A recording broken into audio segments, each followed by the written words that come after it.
Let's start our learning of the executor service by actually rewriting our prime number with concurrency application to use executors instead of having to manually create threads. Okay, so I'm going to copy this piece of code and I'm going to create a new class. And I'm going to call this prime numbers with a thread pool. Okay, this is what I'm going to use for creating new threads rather than have it be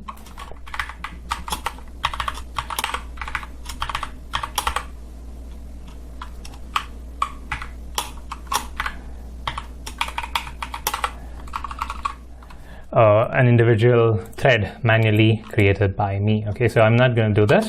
I'm instead going to leverage the executor service to create a new thread each time. Okay, how do I do this? First, I get an implementation of the executor service. Okay, the executor service is an interface. Okay, this thing is not an implementation. This is an interface. Now this has a bunch of implementations. Okay, I can use one of those implementations to actually provide something which manages these, and there are a bunch of different implementations, and I can pick an implementation by using the executors. This is a class, executors dot, and then there are a bunch of different executors I can pick from. So there is a new single thread executor, which is basically just one thread at a time. There is a fixed thread pool executor, there is a cached thread pool executor, and so on. I'm going to use a fixed thread pool executor, which is basically, I'm going to say I want a thread pool of 5 threads at a time, or maybe let me call this as just 3 threads at a time. Okay. At any point of time, there needs to be at most 3 threads that's created by this thing. Okay, so let's say I enter, I run this program. I say calculate the prime number for the 50,000th prime number, 60,000, 70,000.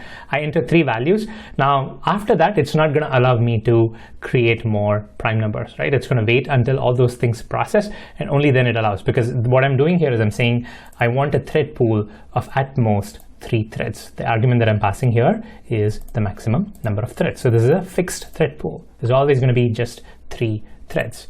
So this is me creating an executor service. Now the executor service says, okay, now I'm good. Just give me any runnable and I'll run it. It's as simple as that. Okay. So now what I need to do is after I've created a runnable, what I'd formerly done was create a new thread myself and then pass the runnable to it. Now I don't have to create a thread myself. In fact, I shouldn't, because I should reuse one of the 3 threads that this thing has.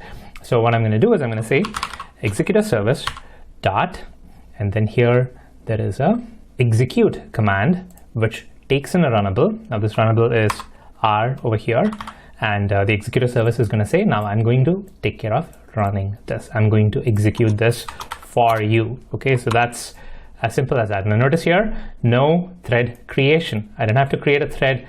I didn't have to run it. I didn't have to start it. I'm basically saying, hey, executor service, here's your runnable, go run it. Okay. Now, what the executor service not blindly create a new thread every time. Again, like I said, it reuses one of these threads in the thread pool, and it never goes beyond 3. And let me demonstrate that. Now, if I were to run this thing, if I were to just enter simple numbers, you won't know. It printed the prime number, 10th prime number, and then I can enter the 20th prime number. It's basically 30, 40. So I have asked it to enter calculate 4 times, right? 4 prime numbers to be calculated. When I had created a thread instance, what would this have resulted in? This would have resulted in 4 thread instances, because I was creating a new thread each time.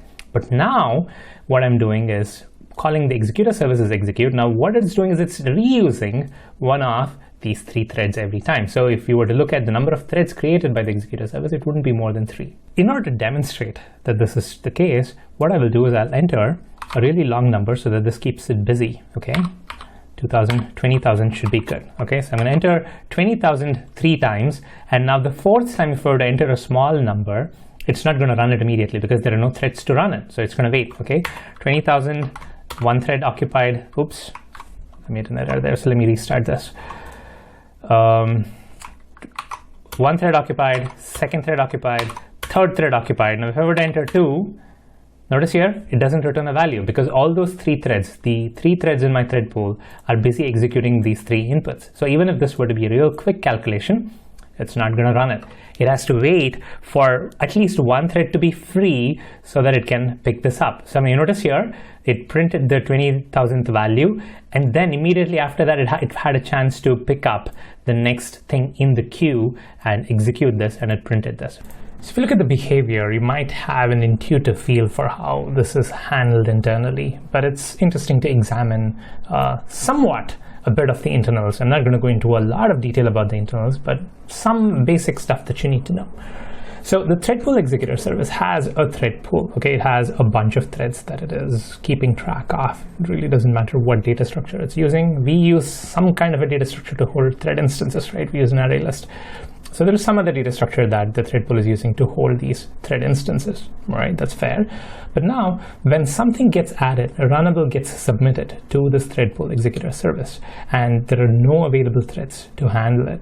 What the thread pool executor service does is hold on to that runnable instance in a queue. Okay, it's a blocking queue. Blocking queue is a type of a queue which is thread safe, because you're dealing with concurrency here. You need to make sure that when something is trying to remove something from the queue, it doesn't result in concurrency issues, right?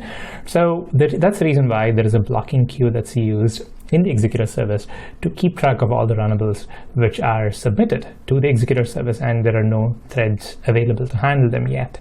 So if the threads are available, then that runnable is immediately picked up and executed by a thread. If no threads are available, then it's going to sit there in the queue. And then when a thread becomes available, that runnable instance is going to get picked up and executed by the thread, right? So this is all the work that you would have had to do if you had to build it yourself, right? If you're calling the new thread or using an existing thread instance, you would have had to do all this stuff. But this all comes for free for you by using the thread pool executor service, right? So this is the benefit of using an executor service, and in general it handles every executor service implementation has its own thing that it provides for you that you don't have to implement. But this is how a thread pool executor service kind of queues your runnables and then uses the available threads to kind of handle it as and when these thread instances become free and as and when these runnables get done with their execution. Now you might be wondering, well, this is one type of executor service. Again, you get an implementation of the executor service, which is a thread pool executor service. What other things can you do with this executor service? Well, let me cover that in the next tutorial.